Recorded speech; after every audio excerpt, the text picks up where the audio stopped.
Welcome to Dorm Diaries at TCU, the podcast that brings first-year college experiences to life. Each week, we spotlight stories, struggles, and successes of students who are navigating dorm life, building connections, and discovering their place on campus. From tips on acing your academics to managing roommate dynamics to exploring TCU traditions and finding balance in college, this podcast covers it all. Whether you're a freshman looking for advice, a parent curious about what dorm life really is like, or someone reminiscing on their own college journey, Dorm Diaries at TCU is your go-to source for authentic stories, valuable insight, and a deeper connection to campus life. I'm Corey, your host, and in this first episode, we had the pleasure of sitting down with Rachel Ann Hopper, our Director of Housing and Residence Life, to dive into what makes living on campus such a vital part of the college experience. Rachel shares her own story of living on campus, the lessons it taught her, and why she believes it's the cornerstone to student success. Through her unique perspective, you'll get a glimpse of how residence life isn't just about where you live, it's about how you grow. You'll also get to hear why living on campus provides an opportunity to learn life skills, build lifelong friendships, and truly make TCU your home away from home. So tune in, hit subscribe, and join us as we unpack the joys, the challenges, and the unforgettable moments of dorm life at TCU. Let's make your first year on campus one to remember. Because you just gave me a different perspective. So I That's what I'm here appreciate. for. Indeed. So if y'all do not know, this is our feelers leader. The one, the only. I don't know if fearless is correct. There are some days I could have a lot of fear. However, You don't show it often. I try not to. Yes, Rachel Hopper. Indeed. Our director, she is fantastic, wonderful. Thank you. And I have been so excited to I'm only been here for a year, but so excited to work with you.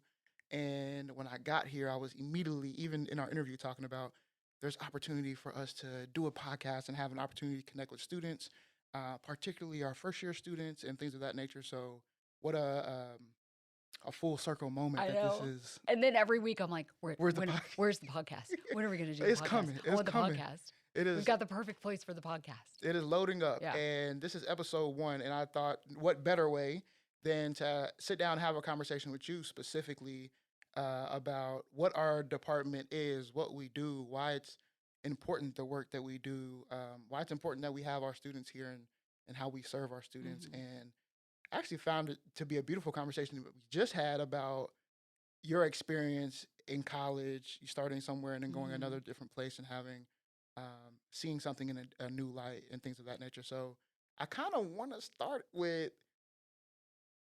like, tell me a story about when you were in college. Oh, dear. That's what I was going to save that for later, but now let's just jump it off. Okay. Tell me a story, yes. Here's where my collegiate journey actually began much differently than I anticipated it to begin, because I knew that I wanted to be in journalism somehow. And of course, I grew up north of Kansas City, Missouri, and I always heard about Mizzou's journalism program. And like, that was where, Oh, there's still big journalism of course, program right now, right? that's where I wanted to be. And it turns out that my journey would be closer to home. I grew up in St. Joseph, Missouri, and there is a college there, Missouri Western State University. And I got into that program and into that college, and I lived at home my first 2 years. I never transferred like I planned to. I never transferred to Mizzou, and decided that my collegiate career would be there. And it's interesting now looking back on it, because again, I only lived on campus one semester for my whole 4 years, and now I'm like, hey, you should live on campus. And Yeah, this for is sure. what this All 4 experience is years. like. All 4 years, all of it. And so it's kind of interesting that my undergraduate career really didn't focus anything in housing. Some of my graduate career did, but now I get to provide this great experience for students to live on campus and be part of creating these traditions in our residence hall and welcoming them to a new home for their college life. And what a meaningful moment for me to be able to do that. But my college journey was there and lived on campus, again, a short amount of time. I remember, RAs and what a hall director was back at that time, and I helped with some of the stuff behind the scenes, but I was primarily involved with sorority life and orientation, new student programming, and I was editor of the yearbook and Oh, like all ooh, kinds of fun stuff. And so I went to a small school and I got a lot out of that small school. I was able to be really involved on campus, so much so that after my college career, I traveled as a consultant for my sorority before I went to graduate school. So I was able to kind of do a lot of different things. And um, I guess a sweet story from my college career, goodness, there's so many. But I think being part of our transition as a university, we made a transition from being a college to a university, which I oh don't wow, think is it's not something that's very common for people to experience. right. But right as I was graduating is when the legislation was passed to make it a university instead of a college. And so, like, my degree says Missouri Western State College, but now it's university. And now I get to be like a part of what made that to happen, I think. Do you want to reprint? Do you want Yeah, maybe I should like contact them. This is Yeah, I no need longer valid. exactly. I need to What's change the college to happening? the university. Yeah, but there were lots of conversations amongst student government, and then hearing our president at the time talk about that and what was the conversation with the board of trustees and all kinds of things that really provided an insight that I would have never received anywhere else. So that was a pretty cool experience. Wow, that's. I don't think I've ever been through anything that major. I went through like a change of program, but not Hmm. a reclassification from college to university. I mean, I could talk about like, well, I only held technically I held three majors during my time. Mm, I was English journalism, okay. but during that time you had to take 4 semesters of Spanish, and I was terrible at it, like awful at Spanish. And so I transferred to a different program that you only had to have 3 semesters, and that's what I had accomplished was 3 semesters of That fourth was Spanish. too much. The fourth one I couldn't do it. And so when I transferred over to that other degree program, it was PR and wait, so English journalism was my original, and then communications PR, and you only had to have 3 semesters. And Mm. during that time frame, they switched it to only be 3 semesters in the English journalism one, so I got to So you switch went, back. So lucked out. then I only had my 3 semesters of Spanish. I wish that I would have stuck with it. Now we're talking. There's the piece of advice for Oh, okay. just stay. But you just stick with it. Yep, stick with it. Yeah, I don't. Ugh. We talking. You said you were bad. We talking D's, F's. What we? I mean, you passed Oh, obviously, so it couldn't have been an F. I Talking. mean, You probably. She says bad, for y'all, me is and for her it was probably like a B plus. yeah, See, for me it but would it have. was I'd have definitely been in the frustrating. D's It is, for sure. yes. It's. I mean, any new thing can be difficult to learn, but Hmm. to be at that age and be learning another language, I was Right. like, this. It was a lot. Do you speak Spanish now? I can somewhat understand some things. I would not be able to carry a full conversation Okay, unless it's I'm with how you are there. you and good morning So and basics. we need to get on that Duolingo Yeah. and challenge each other. I was on it heavy last year, and life started lifing. I got off, so now I got to get back on. You were on the Spanish one? Oh yeah, Yeah. oh yeah. I was. That was like my goal for last year. Didn't meet it. I mean, I got to a point to where I was like only listening to Spanish music, Mm-hmm. and then I stopped. And I feel like that's a muscle you have to continue to flex. Oh, yeah. Because if you don't, it's just out of there. Yep. So I'm where you're at, where I can understand a little bit about what's going on, somewhat reply like in, I guess you can say, broken Spanish. Like Mm-hmm. I'm gonna have to just either give you words and hopefully you can put the sentence together. What I'm Yes. trying to do. But yeah, okay, that's interesting. Yeah. Got your little.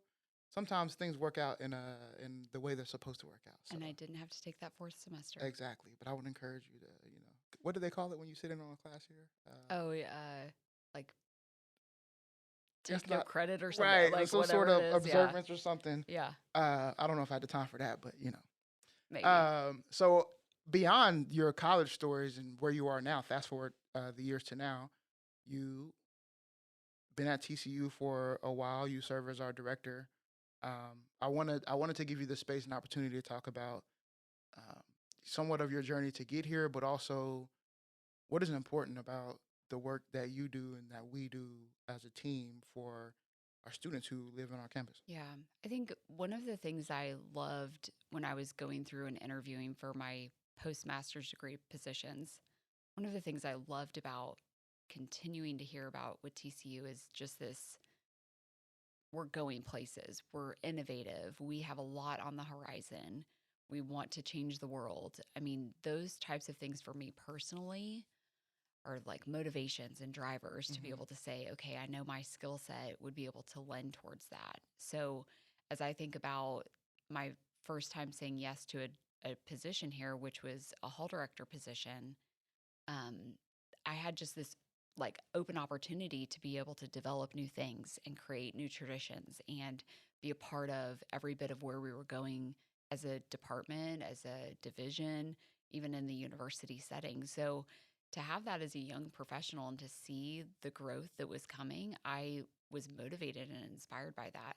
But also to hear about the student population. Like, our students are unbelievably smart and dedicated, and so proud to be able to be a part of this environment, and I wanted to be able to just maximize their experience that much more. Hmm. Like, how do even though you're taking your classes, like when you come home from your classes, what do we get to provide in the residence hall? Right. What does it mean to be part of this community, and how do we build connections? So this um air of innovation with the ability to develop relationships, like meld it together, and it was just a place for me to thrive. Right. So moving from some of those positions and continuing to see that motivation of being innovative and creative in our work and having autonomy to do those things, but then this true focus on relationships and every bit of what we do every day was really something that kept me going Hmm. into what we're doing here as a department. Okay. So you talked about the true like focus on relationships, and that, I really want to dive into that because um, one of the things that when I talk to people about like having meaningful relationships and things of that nature, and we have RAs and we have hall directors, and I myself serve as an associate director, and we know from Hmm. what we believe that relationships are at the core of what we do. It's the reason why Hmm. um, we can help retain students, and we want them to love and be at TCU. Um, how do we do that Hmm. as a department? How do we how are we intentional with those relationships? Yeah. I think that when we start to look at what we get to do in our residential communities, but who we equip to be in those residential communities, we have to have team members that understand that this is part of their job, that RRAs are not there to solely be a policy enforcer, but they're there to help cultivate relationships and connection among students. And then we want them to make sure that people in our communities feel known. And then we want to make sure that they feel connected to other people. And we want to make sure they're empowered to do great things. Hmm. So throughout my time of being at TCU, we've been able to create a model that's focused on that, to be able to focus on knowing people, connecting them with other people, and then empowering them to do great things. And when you really boil down to what community is, it's a series of relationships and connections. Right. And when we have a building of people, we get to do that day in and day out. So everyone from our hall director, our RA, the person that's living in the quad down the hall, to our housekeeping team, to our front desk staff, they all have this ability and awareness that this is a place that they should feel known and cared for, that somebody should know their name, that they are able to build relationships and connections with other people that live there. So every bit of our work behind the scenes and in our offices, and as we do our planful and thoughtful move-in process, or the ways that we approach our Hmm. educational conversations, every bit of it, this foundation has to be that we're caring for the individuals and we're helping to build those relationships and connection to the university, because we know when you're more connected to those around you, to something, an organization, that you are likely to stay and be Hmm. part of this community long term. So we want to start that early, and we want to make sure that our residential facilities are a place that is like just inspiring that to occur, and making sure that that's part of our work every day. Well, I'm glad you said that because, especially towards the end, because one of the questions I was going to ask you was, why is it so important that people live on campus, or like we have a 2 year live on requirement? We know that like the studies show that students are more successful when Yeah. they stay on campus and things of that nature. Sometimes it's a little bit hard to articulate that to a first year who's coming in who maybe lives, you know, quote Hmm. unquote close enough. Sure. But we know that, especially in their first year, the data has shown over and over that they're more successful when they're living on campus. So, how would Hmm. you articulate to a student, hey, we don't want to just, we're not in the business of just keeping you here. We know Yeah. that it's for your success. How would you articulate that to them? There are a few different ways to articulate that. And something that we always like to talk with family members about at orientation is that living on campus is like adulting with a safety net. And That's good. when you have people leave their home, whatever home environment that is, and you have them go to a university setting, move into a space that could have 1 to 2 other roommates with them, or they have roommates that are down the hall, suite mates that are around them, you are instantly immersed into this environment that could feel very unknown and very, um, you could have some fear or some excitement. You could have a lot of emotion that comes with it, but you have this ability to be part of something that you've never experienced before. Mm. So when you can step into that and decorate your room how you want to, and you're creating your own boundaries for when you're going to go to sleep and when you're going to wake up and when you're going to work out or when you're going to study.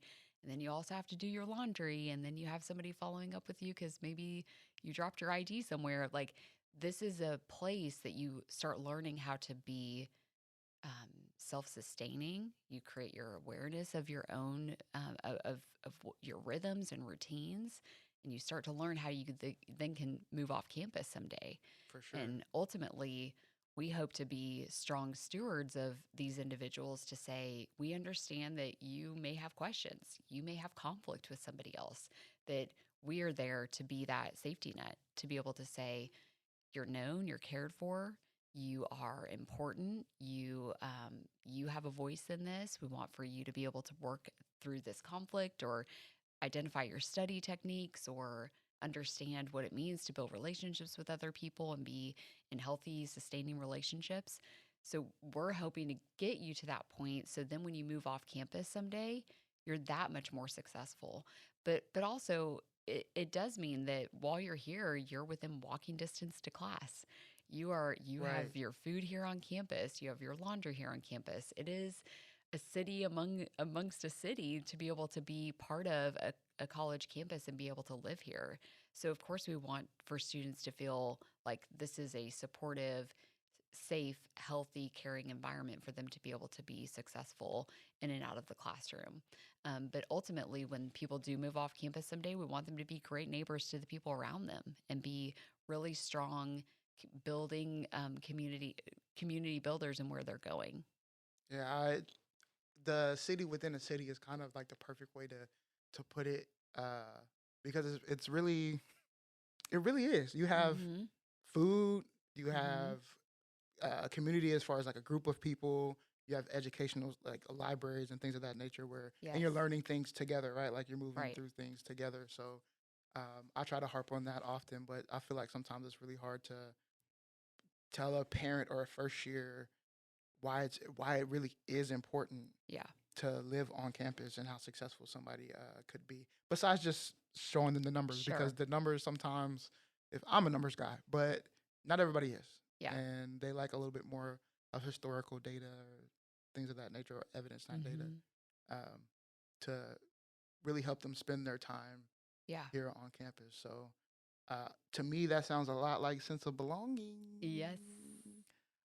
What is your like philosophy behind that, or how do you feel about that's been a huge push in higher education in general, the sense of Sure. belonging. So, like, what are your general thoughts on that? Yeah. Well, when you feel like you belong to something, of course, what we talked about earlier, you're more likely to stay. You're going to be more successful. You're more caring towards the other individuals that you're around. And so we really try to identify that early. What is your identity? What are some of your skills? What are some of the things that that are part of who makes you you? And how do we continue to maximize that and connect you with other individuals that have that same skill or identity or the ways that they're approaching their studies. So then you have these connection points and you feel like those are relationships you can build and you can be part of. And there's some responsibility that we have to kind of help to make that happen, but we also want to get in the way of making it happen. We want to be part of bringing people together and seeing that relationships are being formed among the residents in a community, because that friendship will start to occur, and that friendship leads to having a great sense of belonging. So you want to kind of craft that in different ways. And so as many ways that we can provide experiences for that to happen and for people to feel connected to one another, we want to continue to do that, because it could be that it's a very well known identity. We'll use a large one as an example of being a horned frog. Like, Right. clearly we're all a horned frog here, Right. but we want to boil that down and say, okay, what is it about you that we can help to amplify? And what is it about you and your relationship with this other individual that we can help to cultivate more of? So then you have these mutually enhancing relationships that get to really sustain a friendship and be connected with other people. We're all built for connection. We're That built for ooh, community. And when we can help to make that happen very early on, you do feel like you belong here and you mhm. feel like you're connected to other people. Was just telling the RAs that Mm-hmm. during training was that we are not, as much as we would love to be. I'm an introvert as much as I am an Yeah. extrovert, but we are just not You're not built beings to be that were alone. no, we're Yeah. not. So Yeah. that's why it's always so sad when I see people who are alone. I'm like, I feel you because I like to get my space, Right. but also I just know that we just don't work as a being Yes. by ourselves. Right. So um, this has all been great, but I need you to stay. You've worked in your role of being a hall director all the way up. Yeah. So I need you to. It's a first year, a freshman right now who is listening, Yes. who is new to TCU's campus. Yes. And what are some tips that you can give them about how they can find themselves being a horned frog here, their own sense of belonging? Yeah. What tips would you give if you were sitting in that room with that freshman right now? Yeah. Wow. If I think back to being a first year student, I mean, we talked about my college career earlier. It was really hard at the beginning Mm-hmm. for me. 3 weeks in, I was really tempted to just not go to class anymore. I didn't want to do it. I thought, this is not for me. And I think back to those days of what I needed to do and step into to really say, okay, I'm just going to try. I'm just going to try more. And I think back about one tip that I would have told my younger self is to really embrace the awkward. That's There are good. going to be so many moments that you may not know someone. Just embrace the awkward. Go up and introduce yourself. Go say, hi, how are you? How's your day? What classes are you taking? Go sit next to somebody in Market Square or our new East Side dining area when it opens. Yeah, I can't wait for that. When it opens.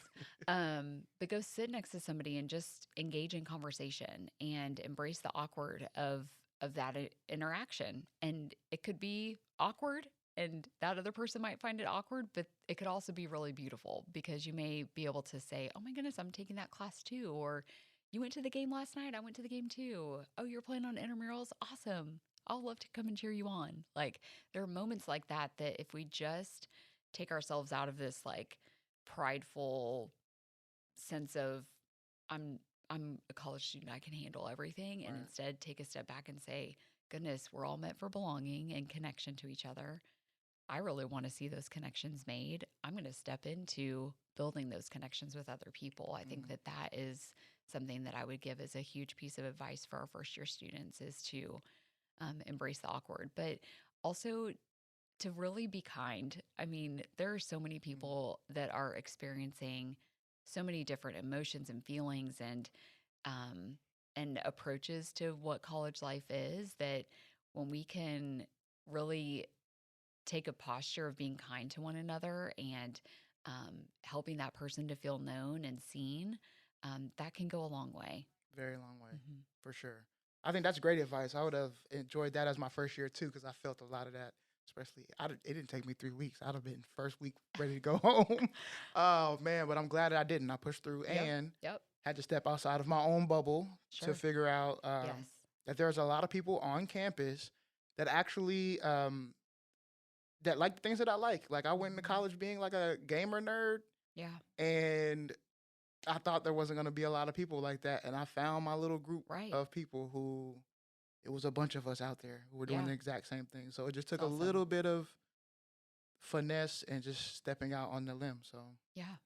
I well, mean, Rachel, as somebody that was a commuter for yes, most of my college career, you only like did 1 year on campus. I didn't have neighbors by me that were attending the same university at the college, and so I embraced the awkward, and I would stay on campus in the library, or I would go to where people were eating, and kind of just lean into that and start to build the relationships. And that's what we want. We want for people to have meaningful, long lasting relationships. Where was your year on campus? Was it your first year? It was my first semester of my junior year.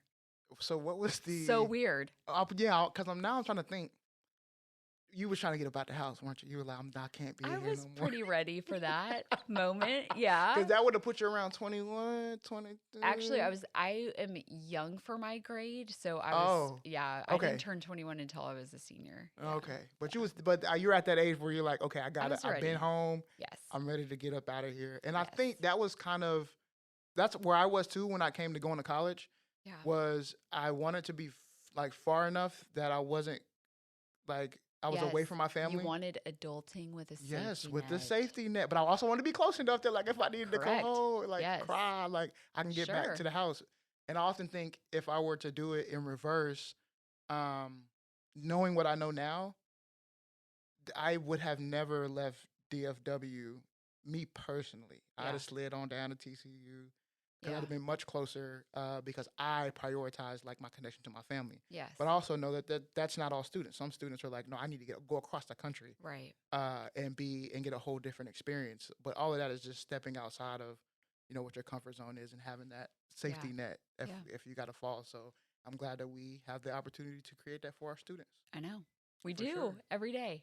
It's awesome. It's what a treat to be able to do that. I mean, we get to provide great experiences. Mhm.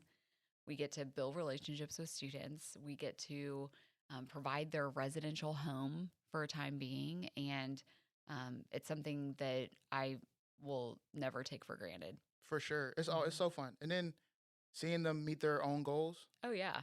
That's the best part for me is they come in their freshman year and then they stay 2 years or whatever with us. Mhm. And so then for 2 more years, we kind of don't see them as often because maybe they've moved off campus or Right. something.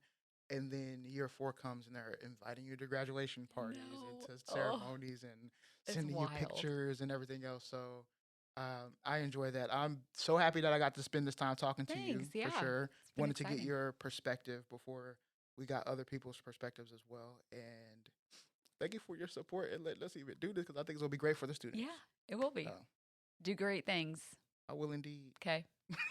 Do your job. Do great things. I'm also going to find the footage of the saxophonist. Is that what they call? I want to look it up now. I don't have my phone on me, or I would. It was the Texas. But I Ohio would State take your game. word because I also know that it was there was an Eagles fan, or I guess I hope he's an Eagles fan. But he did a great job too. A little bit too long-winded on one point, but it was cool because you had to like playing saxophone is hard. I feel like you should try to set a goal of like every podcast you have to mention something like that, like talk about the Eagles, which wouldn't be hard for you, No, or a little bit. saxophonist, Nah, the or saxophonist would be tough, but I think I could slide it in. football, or That wouldn't be hard. something. But you can give me something like a yellow M&M. You got it. That's a tough one. How about ooh, what's a good one? Legos. No, we'll do Something TCU related. yeah, something lickety lickety Okay. How do I slide in lickety lickety to every single into one? every single podcast. Wow. It might just be the outro. Oh, yes. It Let's might do just it. be the outro. And this is your first episode of Dorm Diaries. Lickety lickety. Lickety lickety.